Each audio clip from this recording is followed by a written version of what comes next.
1993 విమాన ప్రమాదం జరిగి నేటికి 32 సంవత్సరాలు అవుతుంది. ఆ విమానంలో ఎవరున్నారో తెలుసా? అగ్ర హీరోలు చిరంజీవి, బాలకృష్ణ, సినీ నటి విజయశాంతి, బ్రహ్మానందం లాంటి వాళ్ళు అగ్రనటులైతే ఉన్నారు. దాదాపు 237 మంది ప్రయాణికులైతే మాత్రం ఆ ఫ్లైట్‌లో ఉన్నారు. మద్రాస్ నుంచి ఢిల్లీకి అంటే మధ్యలో హైదరాబాద్ దిగి అక్కడి నుంచి మళ్ళీ ఢిల్లీ వెళ్ళేటటువంటి ఫ్లైట్ అనమాట.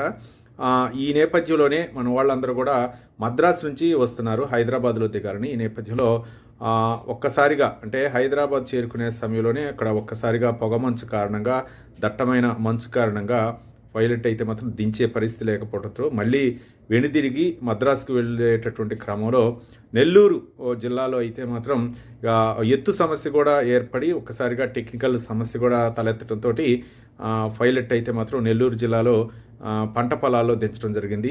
ఇంకా అప్పుడు మనకు అంటే ఇప్పుడు సమాచార వ్యవస్థ అంత లేకపోయినా సరే మనకి పేపర్లో రావటం, అక్కడ అగ్ర హీరోలు ఉన్నారు, ప్రాణాపాయం తప్పిందని చెప్పేసి చాలా న్యూస్ అయితే మాత్రం వైరల్ అవ్వటం జరిగింది.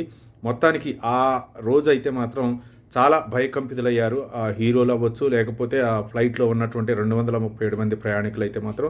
ఆ ప్రమాదం జరిగి సరిగ్గా 32 సంవత్సరాలు అవుతున్నటువంటి నేపథ్యంలో ఆ ఘటనకు సంబంధించి ఒక్కసారి మననం చేసుకుంటే ఇప్పటికీ కూడా ఆ ఒళ్ళు గగుర్లు పొడుస్తుంది ఆ సిచ్యువేషన్ అని చెప్పేసి ఇప్పటికి కూడా మెగాస్టార్ చిరంజీవి, అలాగే బాలకృష్ణ, విజయశాంతి కూడా ఈ సందర్భంగా కొన్ని వ్యాఖ్యలు అయితే చేశారు.